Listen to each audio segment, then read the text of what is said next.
Donc, moi, je m'appelle Jean-Yves Rigal, j'ai fondé un studio de design thinking qui s'appelle D'Aventure, qui a pour objectif de travailler sur les usages et d'aider après les porteurs de projets à concevoir les meilleures solutions en fonction de ce qu'on aura appris sur le terrain, que ce soit du produit ou que ce soit du service. Je vais vous parler du moment crucial où le designer perd le contrôle. Suspense. Mon histoire se déroule en 6 chapitres. On va commencer par le chapitre 1. Je suis tombé dans l'univers du design, moi c'était en 2002. À l'époque j'étais encore au lycée, je cherchais une voie professionnelle, je suis tombé là-dedans. Et en fait je ne suis pas tombé tant en admiration avec le design en lui-même, mais plutôt je suis tombé en admiration des designers. Des grands designers du XXe siècle qui ont façonné notre quotidien, qui ont designé tous les produits qu'on a pu utiliser à cette époque, des grands noms du design. Et puis je me suis dit, bah voilà, moi je veux devenir designer, je ne veux pas devenir designer par rapport à l'usage, je ne veux pas devenir designer par rapport aux utilisateurs qu'il y a derrière, mais je veux un jour mettre ma signature sur un truc, quoi. C'est un peu comme ça que je suis tombé là-dedans. Et en fait, si la télécommande veut bien marcher, c'était l'idée de devenir le roi du produit, celui qui à un moment donné va mettre son nom sur un produit, et puis que ce truc-là va être fabriqué à des centaines de milliers d'exemplaires. Le plus grand exemple qu'on peut avoir de ça, vous le connaissez tous, c'est ce monsieur, c'est Philippe Starck. 2003, je me retrouve à Beaubourg, dans une exposition dédiée à Philippe Starck. À l'époque, il était à l'apogée de son art. Je parle bien d'art, hein, volontairement. Il avait designé des dizaines et des dizaines de produits qui impactaient notre quotidien. Et dans cette exposition, en fait, c'était quoi? C'était un buste en moulage sur lequel était projeté un mapping de Philippe Starck en train de parler. Et il nous racontait ses plus grandes créations, les produits qu'il avait faits, ses plus grandes fiertés, ses plus grandes collaborations.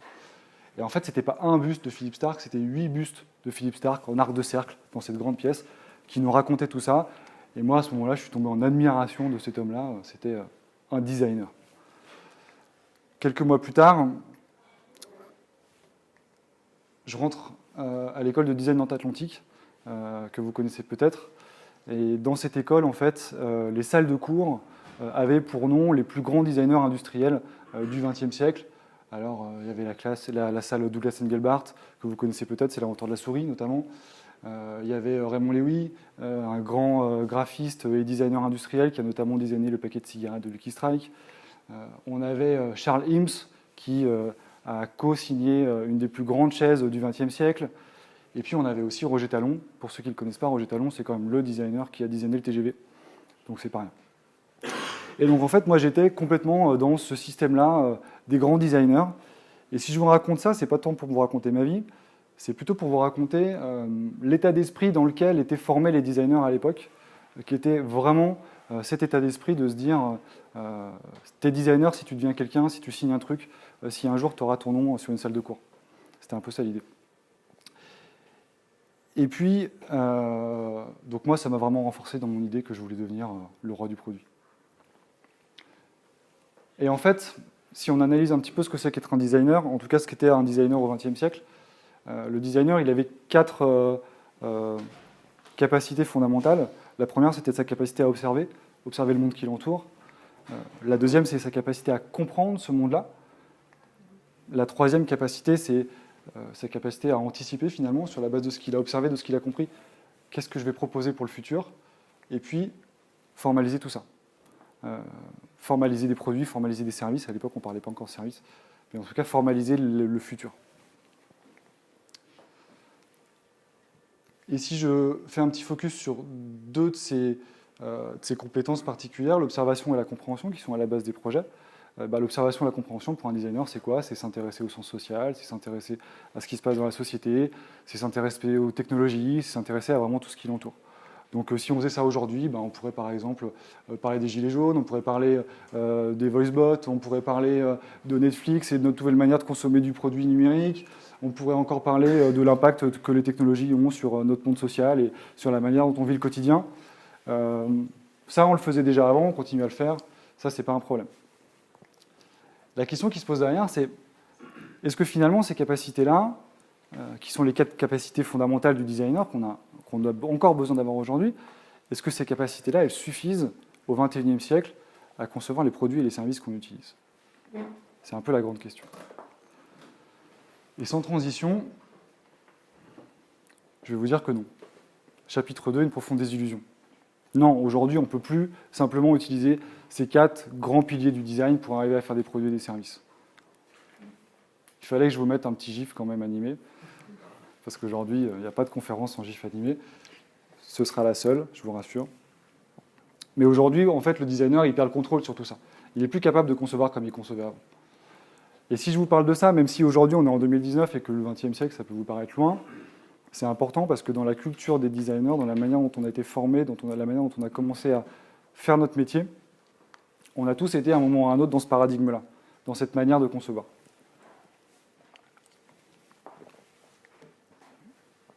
Donc la question qu'on peut se poser, c'est, là-dedans,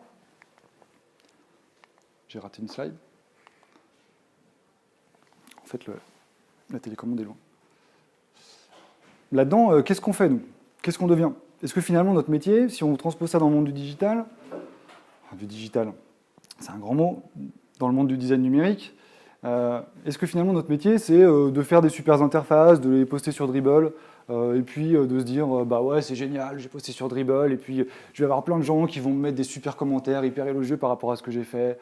Il n'y a aucun contexte de conception, il n'y a aucun contexte sur les commentaires, c'est juste, ouais, c'est génial, ouais, c'est cool, ouais, hot. Mais en fait, ça ne sert pas à grand-chose, ça, on est d'accord. C'est pas la finalité de notre métier. Enfin, moi, c'est pas ce en quoi je crois. Je pense qu'on peut quand même, nous, aujourd'hui, designers, faire des choses meilleures. Je bascule sur un autre sujet. Jusqu'à maintenant, on était dans le paradigme de l'économie de produits. On concevait des produits, on les réalisait, on les mettait sur le marché, ils étaient vendus, on gagnait de l'argent comme ça, et puis on les intégrait dans la vie des gens un peu comme on pouvait.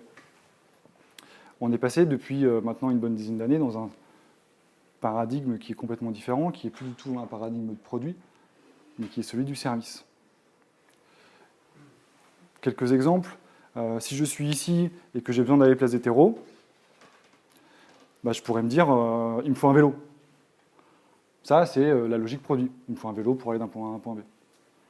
La logique service, ce serait quoi? Ce serait de se dire, ben, en fait, moi, ce dont j'ai besoin en tant qu'humain, c'est de me déplacer du point A au point B. Le point A étant ici, le point B étant par exemple la place des terreaux.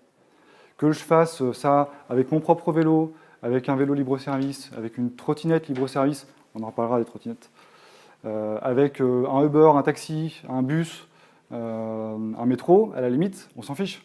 L'objectif, c'est que je trouve le bon service au bon moment pour arriver à aller du point A au point B. Il y a des gens qui l'ont bien compris, comme Citymapper par exemple, qui aujourd'hui vous propose des trajets avec plein de modalités différentes. Ils sont vraiment dans cette logique de service. Dans un autre contexte, contexte bancaire par exemple, aujourd'hui, j'ai plus forcément besoin d'avoir un banquier qui m'accueille avec sa belle cravate dans son bureau, qui me paye un café. Je m'en fiche. Ça, c'est la version produit, c'est la version 20e siècle. Aujourd'hui, 21e siècle, ce dont j'ai besoin, c'est de la transparence, de la simplicité, avoir accès à mon compte quand je veux, avoir la possibilité de paramétrer des choses, par exemple changer mon code de carte bancaire si je l'ai perdu, ce genre de choses. Ça, c'est la logique service. Et là-dessus, si on passe sur une logique service, la question qu'il faut qu'on se pose, c'est comment est-ce que nous, en tant que designer, en tant que concepteur, je vais être capable de m'assurer que les services que je suis en train de concevoir, ils vont trouver l'adoption du public. Comment est-ce que je vais m'assurer que ce truc-là, par rapport aux gens à qui je veux le soumettre, ça va fonctionner? Eh bien, une des clés, c'est d'aborder ça par l'expérience utilisateur. L'UX. On va faire une petite définition de ce que c'est qu'une expérience. Avant de creuser, vous allez comprendre pourquoi.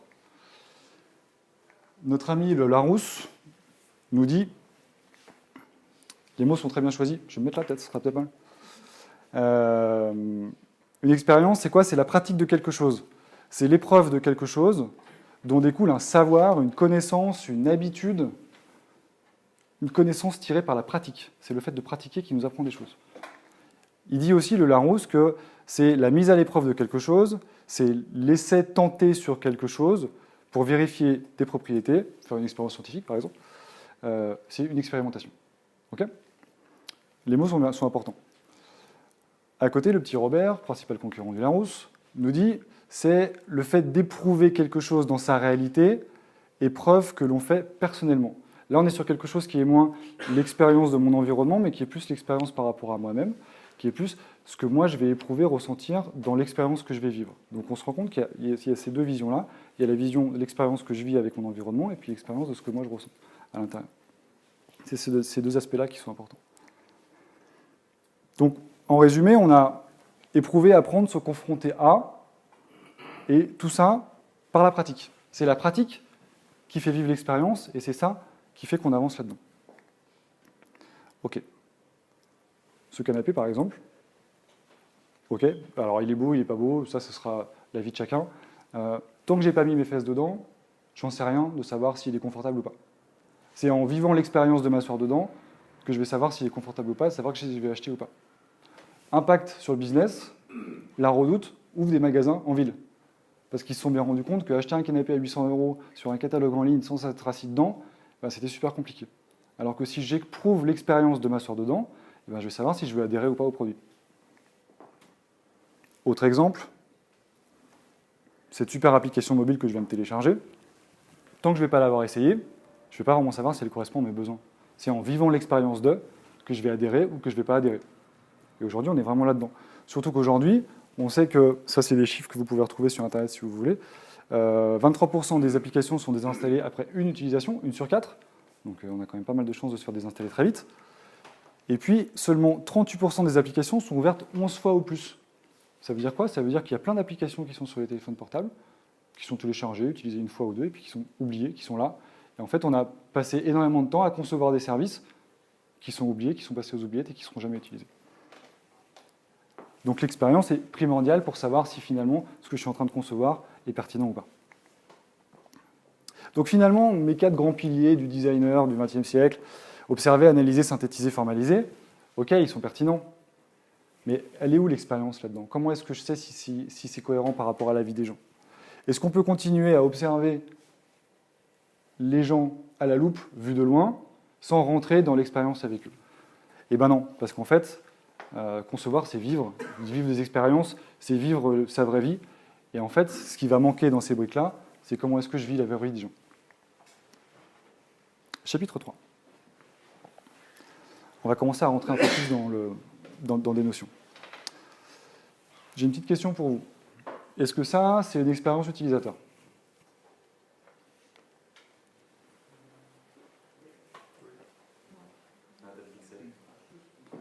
Bah, pour moi, ça, c'est un téléphone avec du design graphique à l'intérieur. C'est pas forcément une UX. Alors, il y a plein de gens qui vont tester des applications mobiles et qui vont faire « Waouh, super UX ». Bah non, ça, c'est l'application de la RATP qui permet de connaître des horaires de bus. Ça, c'est une expérience utilisateur. À un moment donné, je vis. Je suis un humain, je vis. Ok, l'application de la RATP, elle m'a servi dans mon expérience de transport, à savoir quel moyen de transport il fallait que je prenne, à quelle heure il fallait que je parte de chez moi, etc. Mais la vraie expérience que je vis, c'est celle-là.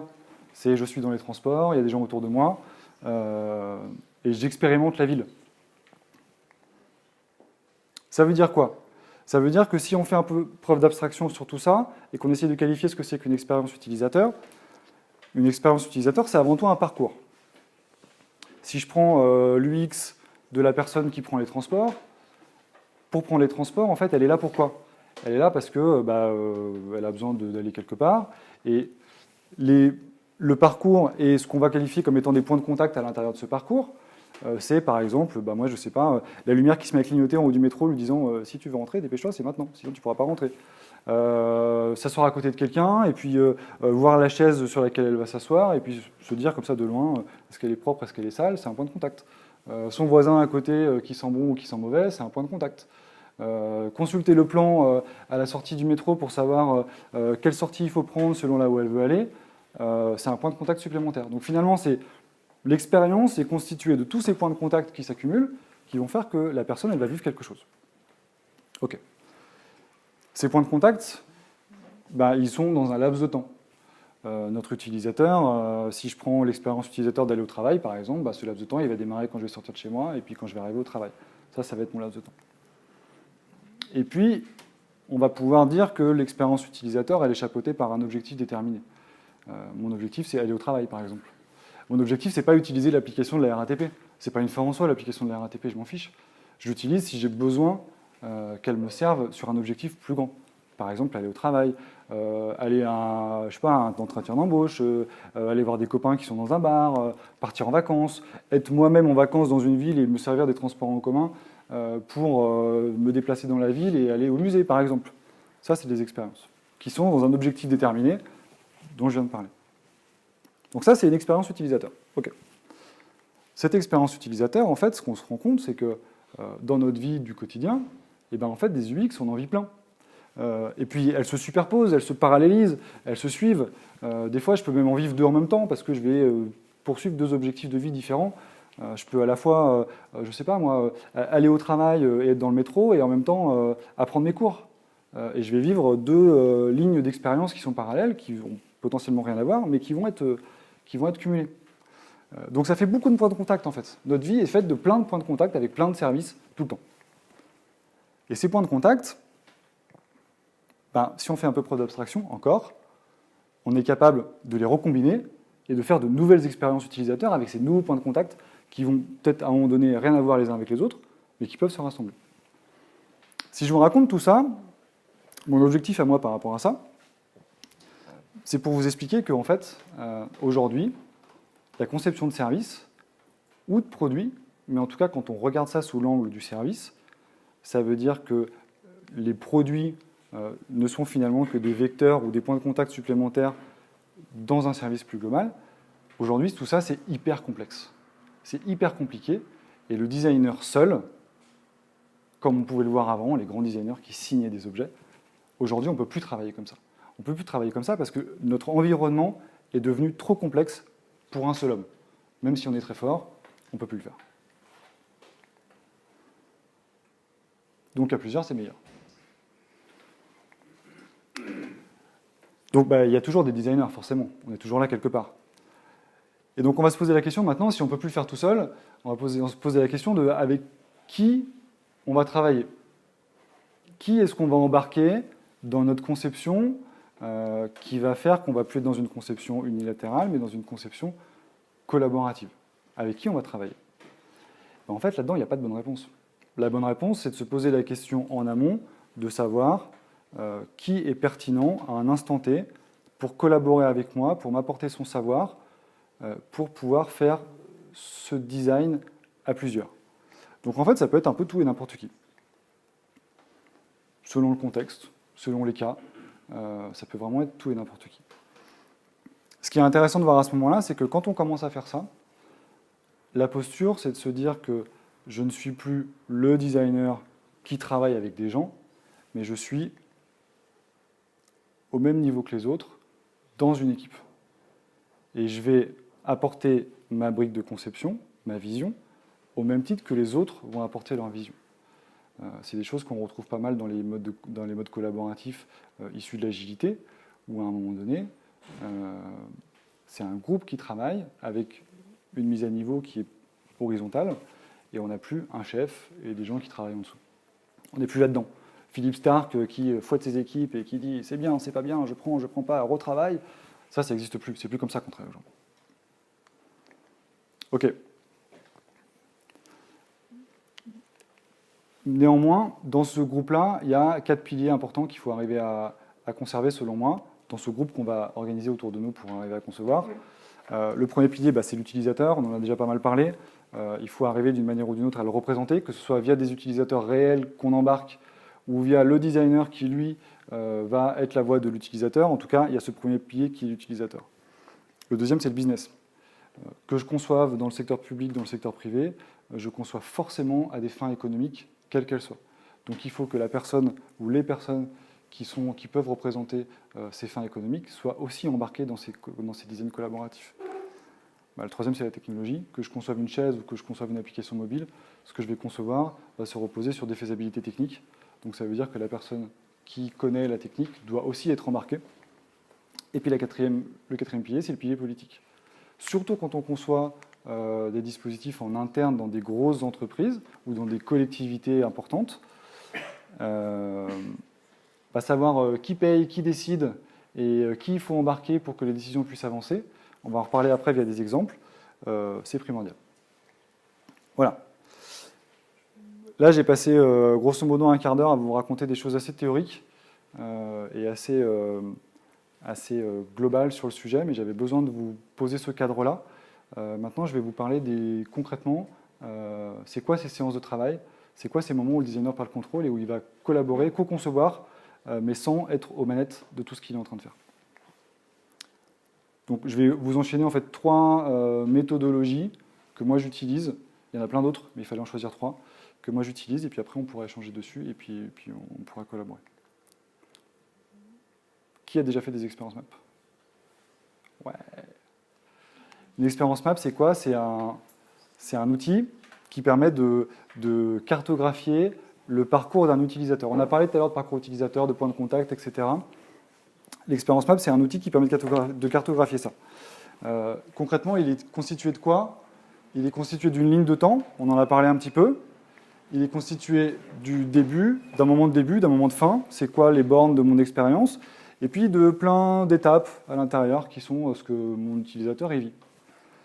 Et là-dedans, on va s'intéresser au contexte d'usage, à ce que l'utilisateur, avec quoi il interagit vers l'extérieur. On va s'intéresser à ce qu'il ressent à l'intérieur. C'est quoi les émotions, c'est quoi les sensations, c'est quoi les pensées qu'il peut avoir. On va s'intéresser aux problèmes qu'il rencontre.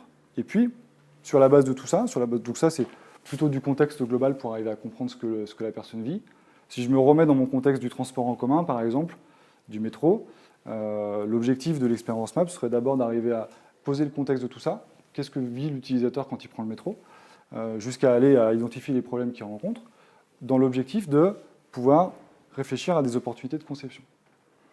Je parle d'opportunités de conception, je ne parle pas de solutions, parce qu'à ce stade-là, on est sur des prémices d'idées qui potentiellement deviendront un jour des solutions et qui ont besoin de encore passer par des cycles de conception.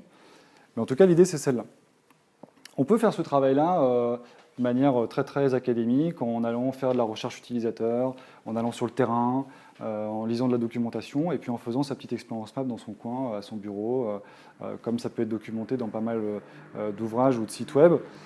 On peut aussi faire ce travail-là de manière complètement collaborative et collégiale, en mettant dans une pièce les bonnes personnes pour arriver à concevoir ça ensemble, pour pouvoir définir des opportunités de conception. Donc finalement, on a ces 4 grands vecteurs-là. Moi, je croise souvent des entrepreneurs ou même des designers qui me disent « je vais aller sur le terrain, je vais aller voir mes utilisateurs et puis ils vont me dire de quoi ils ont besoin ». En fait, les gens, ils ne savent pas de quoi ils ont besoin. Si je reprends mon exemple de tout à l'heure, je vous ai un peu parlé des trottinettes électriques. Je ne pense pas qu'à un moment donné, les gens qui ont conçu le service, ils soient allés faire des entretiens utilisateurs et puis qu'il y a un mec qui leur a dit « alors moi, je voudrais une trottinette électrique qui soit libre service, je peux la poser, la prendre où je veux, quand je veux, que ce ne soit pas trop cher, que je puisse piloter ça avec mon téléphone portable, et puis voilà, qu'elle soit là dans la ville, un peu où vous voulez. » Non, je ne pense pas que le besoin il a émergé comme ça. Je pense que c'est une accumulation de plein de trucs et d'observations qui ont fait qu'ils ont réussi à définir ce produit-là. Ce qu'il faut retenir de ça, c'est que l'humain, il n'est pas très fort pour exprimer ses besoins. Par contre, il est très fort pour exprimer ses problèmes. Vous prenez n'importe quel sujet, vous faites parler quelqu'un sur le sujet, il va être beaucoup plus fort pour vous expliquer ce qui ne va pas que vous dire ce qui va. Ça veut dire que cet outil de l'expérience map, il est très très intéressant à faire de manière collaborative parce qu'on va pouvoir faire exprimer aux gens des réels problèmes. Et derrière, on va pouvoir après trouver des solutions. Ok.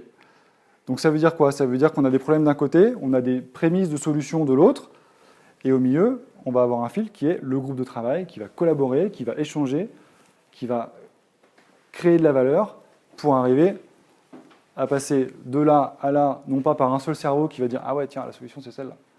Mais c'est ce processus-là qui fait qu'on va créer de la valeur forte. Ouais, bon, ça c'était une photo, mais on s'en fiche. En résumé, cette méthode, elle a des limitations et puis elle a des bénéfices. Faut bien être conscient du fait que c'est pas forcément un truc à prendre en tant que tel.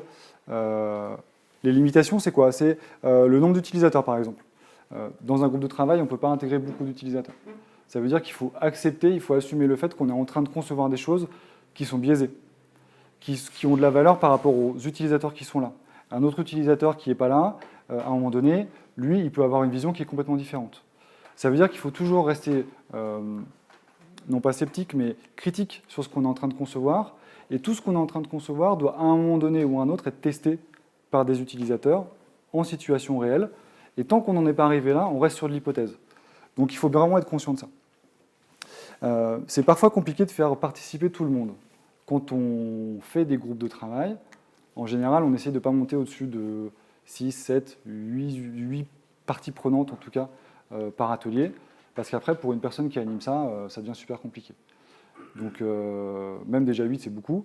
Donc voilà. Donc, mon conseil là-dessus, c'est plus vous êtes aguerri dans ce genre de discipline, plus vous pouvez embarquer de monde.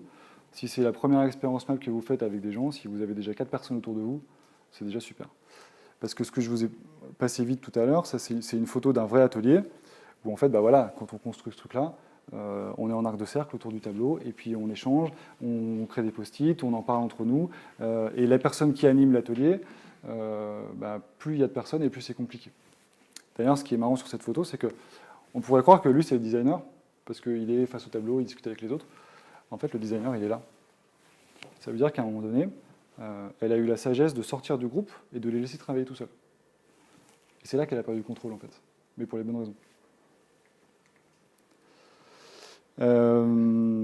Voilà, réunir un groupe représentatif. Et puis, la question de l'échelle de temps dont on parlait, c'est super important quand on fait ce genre de truc, savoir où est-ce que ça commence, où est-ce que ça finit.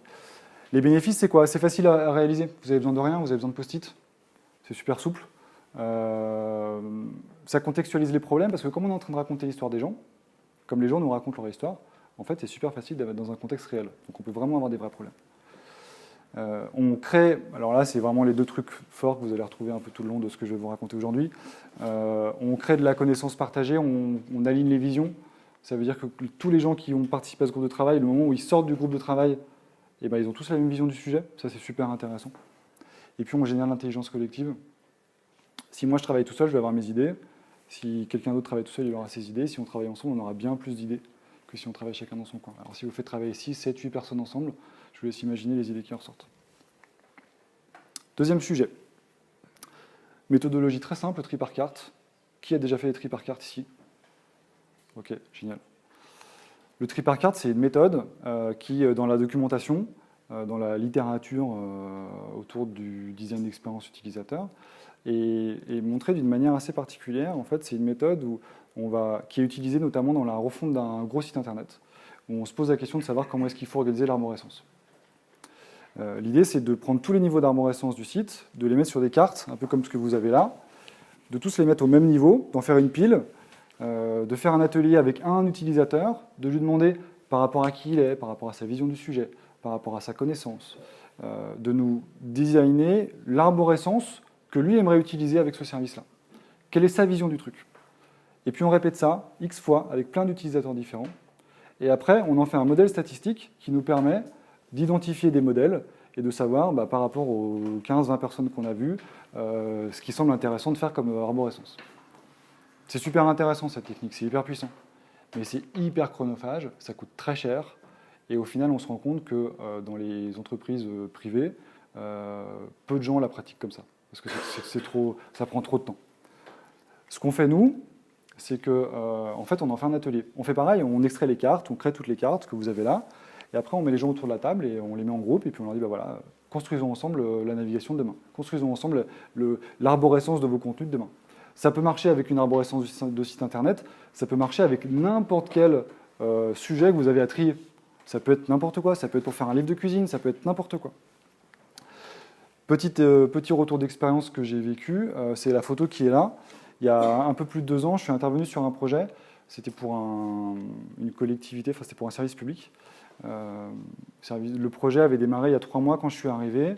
Et ce qui était intéressant, c'est qu'ils avaient embarqué dans ce projet-là 4 ou 5 directions métiers différentes qui étaient sur un niveau hiérarchique horizontal. Ça veut dire que les 4 ou 5 représentants des directions métiers avaient le même pouvoir de décision. Et comme ils n'arrivaient pas à créer un consensus, le projet n'avançait pas. Et comme le projet n'avançait pas, ils n'arrivaient pas à créer de consensus. Donc le projet était au point mort. Parce qu'ils n'avaient pas les bons outils. En fait, ils ne savaient pas comment ils voulaient organiser la refonte du site web sur lequel ils travaillaient. Donc on est allé les voir, on a conçu les cartes en amont pour pouvoir travailler avec eux. Ils étaient 9, on a fait 3 groupes de 3.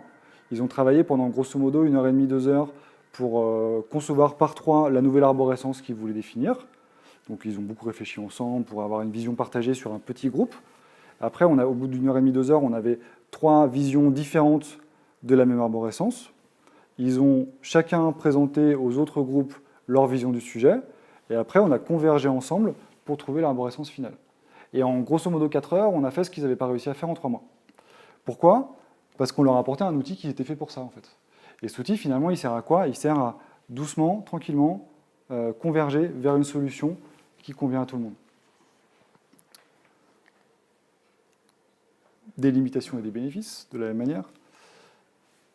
La limitation numéro 1, c'est qu'il faut arriver à réunir autant que faire se peut un groupe représentatif dans ce qu'on veut faire, ça c'est vrai tout le temps. Et faut aussi accepter qu'on n'est pas sur une vision quantitative du sujet. On est encore une fois dans un groupe où on va être forcément un peu biaisé par rapport aux gens qui sont là, donc ce sera une vision qu'il faudra pouvoir re-challenger après. Dans les bénéfices, c'est aussi facile à réaliser. Ça permet de créer de la connaissance partagée et de l'intelligence collective. Et puis c'est un outil, beaucoup d'outils autour du design thinking sont organisés comme ça. C'est un outil de conception visuelle. Ça veut dire que en fait, j'ai des cartes physiques entre les mains que je peux déplacer. Je m'affranchis complètement du support numérique. Je ne suis pas en train de concevoir une arborescence dans un tableau Excel ou dans un document Word ou même dans un Xmind ou que sais-je. Je suis physiquement en train de déplacer des papiers qui me permettent de concevoir une arborescence. Si je ne suis pas d'accord avec mon voisin, je peux lui montrer sur la table en déplaçant le papier que j'ai une autre idée que la sienne. Et je m'affranchis complètement en fait, de tout support et je suis dans un lien direct entre ce que j'ai dans ma tête et ce que je vais faire avec la main. Et là, ça devient vraiment super intéressant en termes de conception. Troisième sujet. Ça va, vous suivez jusque-là ? Troisième sujet. Quand on est designer, à un moment ou à un autre, on se retrouve à dessiner, que ce soit un produit, un service, une interface, on se retrouve à la dessiner. Ces activités de sketching, on peut les faire chacun dans son coin. On peut aussi les faire en mode collaboratif. Les deux premières, vous les connaissez plutôt bien, je pense. Le Design Studio, qui est notamment très très bien documenté dans le livre de Karine Lelman. Le Crazy 8, qui est lui plutôt bien documenté dans le livre sur le Design Sprint de Jack Knapp. Et puis le 6-to-1, qui est un truc que j'utilise moi pas mal. Je ne sais pas s'il y en a ici qui connaissent la méthodologie du 6-to-1. Yes. Le 6-to-1, en fait, c'est vraiment un vrai exercice de divergence et convergence sur lequel le designer, il ne design plus du tout. Là, pour le coup, il a complètement perdu le contrôle. C'est plus du tout lui qui travaille. L'idée, c'est d'avoir un groupe de travail et de travailler avec eux sur, par exemple, la refonte de la page d'accueil d'un site web. La première étape, c'est de demander à chaque personne du groupe de designer, de dessiner, de sketcher 6 versions du même écran. Jusqu'à 6 versions du même écran. Alors la première version, c'est super simple, parce qu'on est complètement dans nos a priori, c'est très simple de se dire, ok, moi je veux qu'il y ait ça, etc. La deuxième, on commence à être déjà un peu en dehors de notre zone de confort, parce qu'il faut aller au-delà de nos a priori, il faut commencer à être un peu dans la conception, dans l'imagination, dans l'idéation. La troisième, ça commence à vraiment, on fait sortir des trucs qu'on n'aurait jamais imaginés et on est complètement dans la spontanéité. Et puis plus on monte dans les versions, et plus ça devient compliqué de trouver des nouvelles idées. Et en même temps, plus il faut le faire rapidement parce qu'on est pris par le temps. Donc on se retrouve dans une situation où sur le premier écran, on est dans quelque chose qui est issu de nos croyances, de ce qu'on a envie de mettre, de notre rationalité. Et dans la 5e, 6e version, on est dans quelque chose qui est complètement dans la spontanéité, dans de l'imagination, et on sort de notre zone de confort. Suite à cette première étape, où chacun design, 6 écrans, c'est l'idéal. Concrètement, en atelier, quand on en fait déjà 3, 4, c'est déjà bien. Après, chacun présente au groupe de travail l'ensemble des écrans qu'il a designés. Et ensuite, chaque personne retourne à la table à dessin et individuellement redessine l'écran qu'il aimerait voir pour cette partie de l'application ou du site web. Donc il redessine sa page d'accueil, celle qu'il pense être la meilleure, par rapport à tout ce qu'il a fait avant et par rapport à ce que tous les autres lui ont dit. Donc en fait, ce qui est intéressant, c'est qu'au moment où chacun retourne à la table à dessin, en fait, ils ont tous une vision globale, partagée du sujet, qui est très riche, parce que c'est issu de toutes leurs croyances initiales, toute l'imagination qu'ils ont eu chacun, fois 5, 6, 7 personnes, ça peut faire une masse de connaissances hyper intéressante sur le sujet. Et après, donc chacun redesign sa page finale, chacun représente au groupe sa version finale de la page, et après vient le moment du consensus, vient le moment où on est vraiment en train de converger vers une solution, où ensemble, on décide de quelle est la page à utiliser. Soit c'est une des pages qui est dans l'assemblée, on se dit bah ouais, ça effectivement c'est un bon résumé de tout ce qu'on s'est dit, c'est génial. Soit on redesign ensemble la page finale, et en général, moi c'est à ce moment-là que je reprends le crayon et que je dessine pour eux, où on fait ensemble la synthèse de ce qui s'est bien passé, de ce qui est intéressant dans les conceptions qu'il y a eu, pour arriver à trouver la meilleure solution. Et ce qui se passe la plupart du temps, c'est que en fait, initialement, on pourrait se dire ouais, cette convergence, elle va être compliquée parce qu'on a beaucoup de gens différents, on peut avoir beaucoup de visions différentes du même sujet, mais par cette méthodologie qui progressivement fait rentrer chaque personne dans des idées qui sont collaboratives, etc., on se retrouve à la fin à converger généralement facilement vers un écran en se disant bah ouais, c'est ça qu'il nous faut. Ça, c'est vraiment intéressant parce que sur un temps court, on arrive à mettre des gens d'accord sur un sujet et en même temps à profiter des meilleures idées de chacun.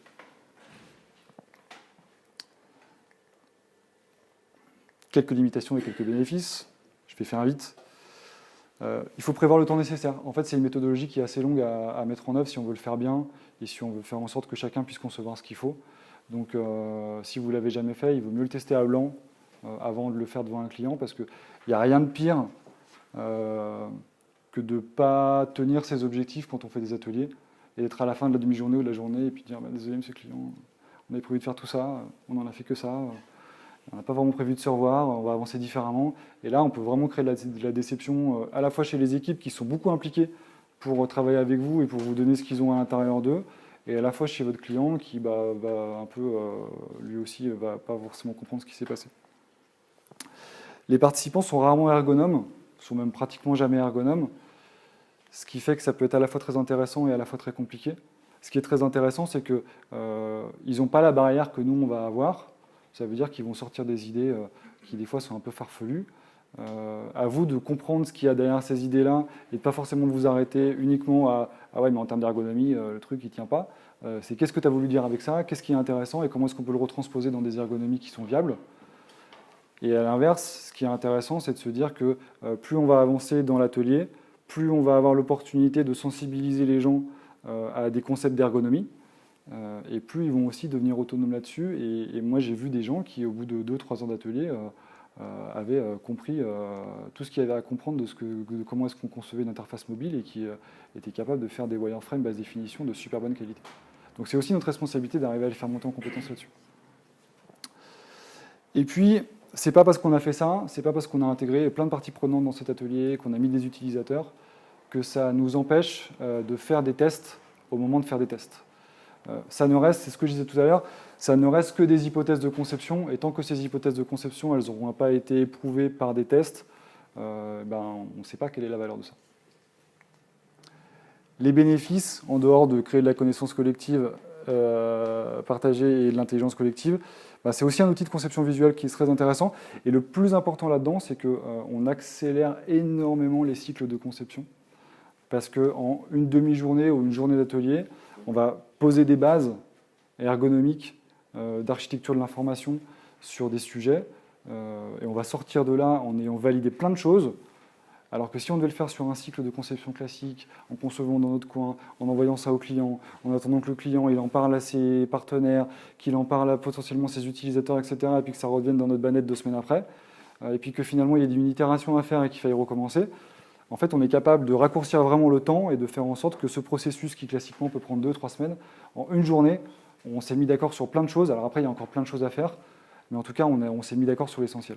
Ça, c'est vraiment, vraiment très intéressant, je trouve. Voilà. En synthèse de ça, en dehors de ces 3 points dont on a déjà parlé, ce qui est intéressant, c'est que c'est l'expérience du faire. C'est en faisant, on l'a vu ça dans la définition tout à l'heure, c'est en faisant que j'éprouve, c'est en faisant que j'apprends. Et ces 3 ateliers que je vous ai montrés, on est vraiment dans l'expérience du faire. Et si je vais un peu plus loin, on est dans la conception de l'expérience en vivant nous-mêmes l'expérience de la conception. et en faisant vivre l'expérience de la conception aux gens avec qui on travaille. Et donc là, c'est vraiment intéressant parce qu'on est vraiment en train de faire en sorte que le groupe de travail avec qui on est, on l'embarque dans notre histoire de la conception.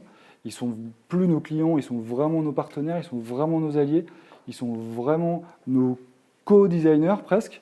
Et là, on est vraiment dans quelque chose qui, moi, je trouve, est dans un vrai cycle vertueux qui fait avancer les projets. Ok. Mais moi, qu'est-ce que je deviens dans tout ça? Est-ce que je suis encore vraiment designer dans cette histoire ou est-ce que je contrôle ce que je fais? Il faut accepter que d'une certaine manière, je n'ai pas abordé le terme avant volontairement, il faut accepter d'une certaine manière, on est un peu moins designer et on est un peu plus facilitateur. On est un peu moins pour concevoir tout seul et on est là un peu plus pour aider les autres à concevoir, pour leur proposer les bons outils, les bonnes méthodes pour aller vers l'objectif qu'on s'est fixé sans que ce soit forcément nous, seuls, qui fassions ce qu'il y a à faire.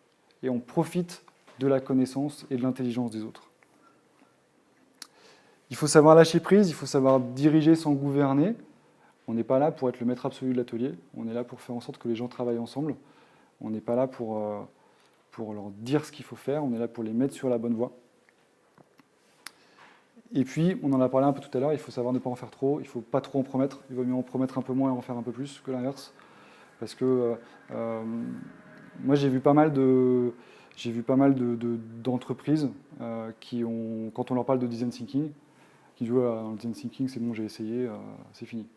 Et puis en fait, quand on creuse un peu et qu'on essaie de comprendre pourquoi, ce qui se passe souvent, c'est que l'entreprise, elle arrive, enfin le prestataire, il arrive, il embarque le client et les équipes du client dans un processus de conception collaborative.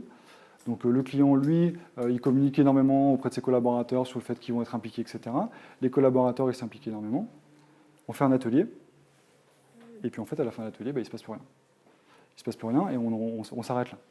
Et qu'est-ce que ça génère? Ça génère chez l'entreprise une grosse incompréhension de à quoi servent ces outils.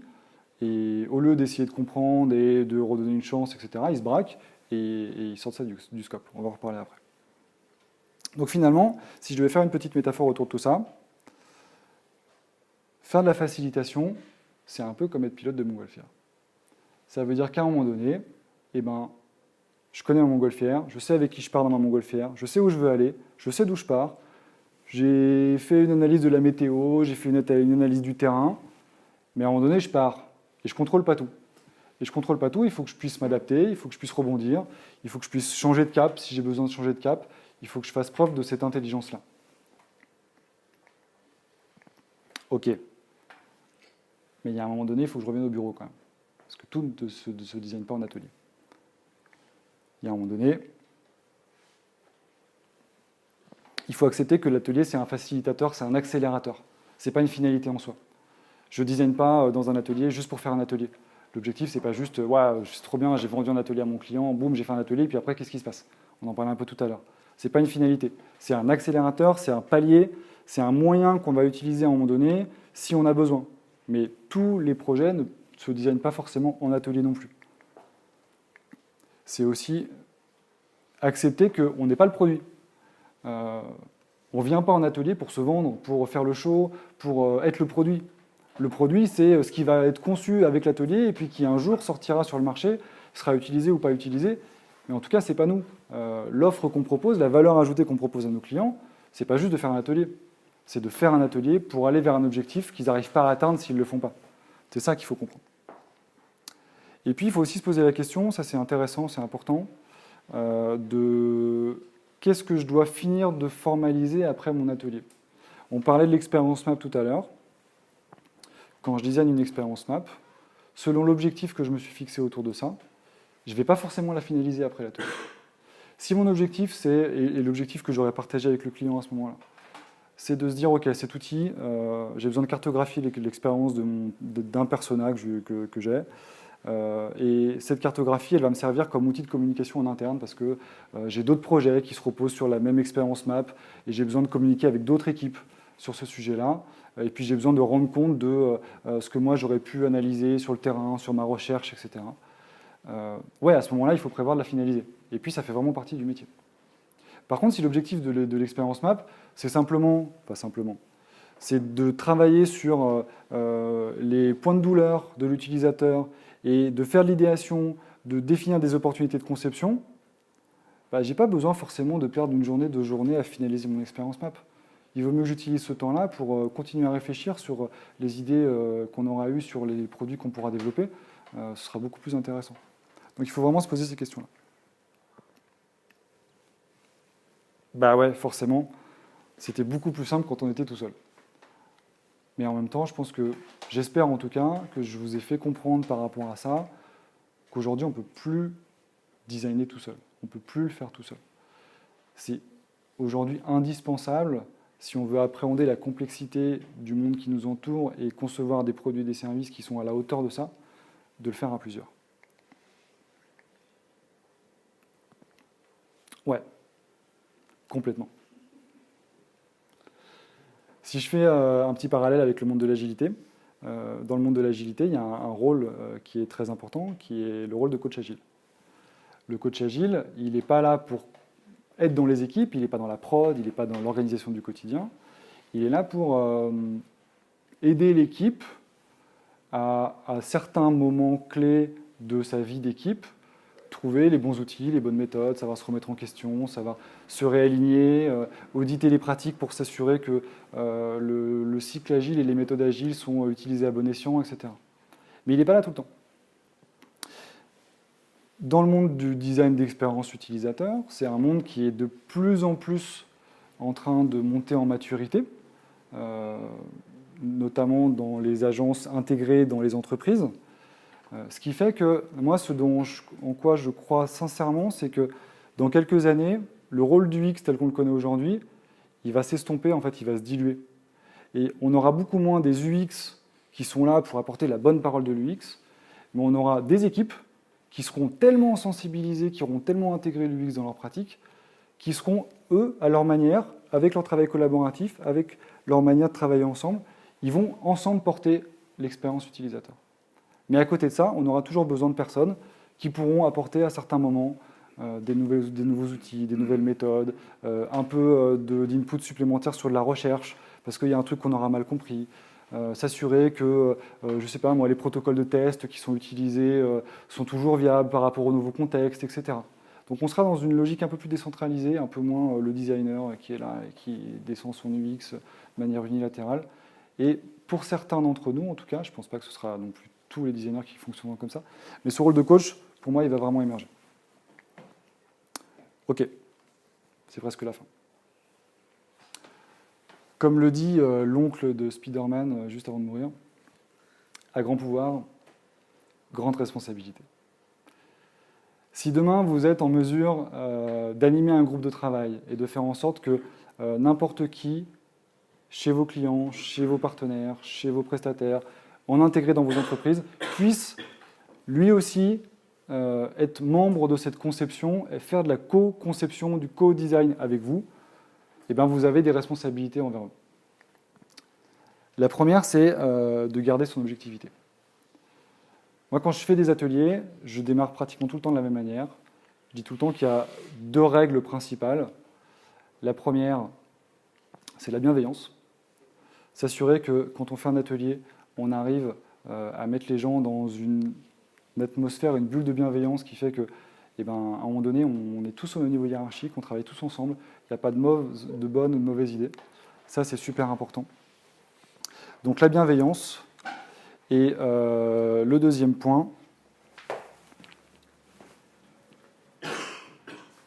c'est effectivement l'écoute active. L'écoute active, pourquoi ? Parce que si je veux concevoir à plusieurs, il faut que je sois capable de rebondir sur les idées des autres. Parce que quelqu'un va avoir dit un truc, ça va m'avoir fait penser à autre chose, ou je ne vais pas être d'accord et je vais l'argumenter, ou je vais être d'accord avec lui et je vais l'argumenter aussi. Mais si je veux être capable de rebondir sur les idées des autres, il faut que j'écoute ce que cette personne a dit. Donc, chaque membre du groupe de travail doit forcément être dans la bienveillance et dans l'écoute active. Et ça va permettre au groupe de garder, et au designer de garder son objectivité, parce que ça va permettre, en faisant ça, à ceux qui ont peut-être moins de facilité à parler, ceux qui sont peut-être un peu plus discrets, ceux qui ont des bonnes idées, mais qui sont pas sûrs qui n'osent pas trop les dire. De prendre aussi la parole et de contribuer. Donc on va être dans quelque chose d'objectif et de total par rapport au groupe. Sois juste. Sois juste et ne va pas faire la facilité. Si tu te rends compte à un moment donné que ça dérive, que le groupe est un peu dans le flou, qu'on ne sait plus trop où on en est, que tu as envie de remettre un peu de contrôle, de remettre un peu de timing, d'aller plus vite vers un objectif, eh ben ne le fais pas. Et attends aussi que les choses se décantent et que les gens trouvent les solutions par eux-mêmes. Deviens éthique.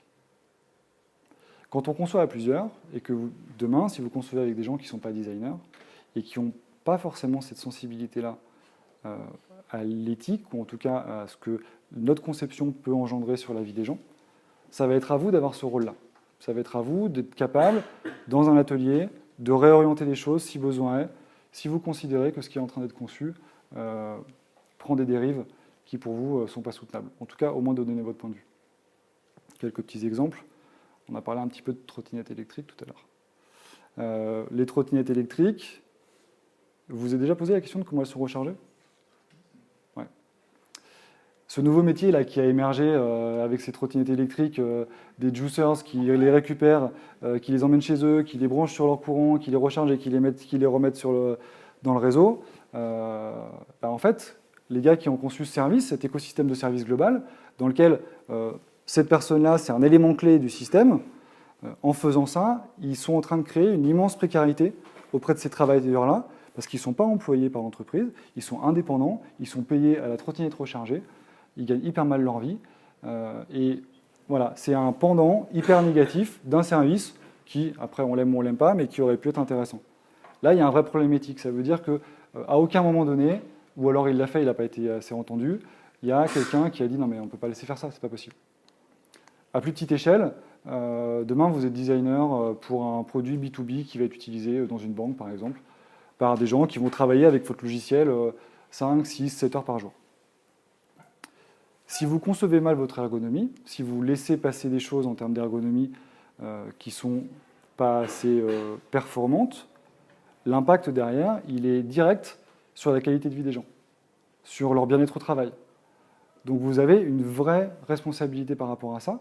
Et si vous faites un 6-to-1 par exemple, et que vous laissez des gens concevoir des choses qui sont trop éloignées des standards ergonomiques qui aujourd'hui sont bien connus, il y a quand même des standards ergonomiques qui sont bien documentés, et que vous laissez passer des choses, c'est votre responsabilité de designer d'arriver à le voir et d'arriver à faire en sorte que l'impact à terme du produit sur la qualité de vie des gens, sur la qualité de vie au travail, soit pas néfaste. Donc vous avez une vraie responsabilité par rapport à ça. Et puis le dernier point, c'est reste toi-même. Il n'y a pas de designer pareil, il n'y a pas deux groupes de travail pareil, il n'y a pas deux ateliers identiques. Il y a plein de documentation sur les méthodes aujourd'hui, et pour autant, ça ne marchera que si vous y mettez qui vous êtes, et que si vous animez ces groupes de travail par rapport à la manière dont vous avez envie de le faire. Voilà, je vous remercie pour votre attention et je peux répondre à vos questions.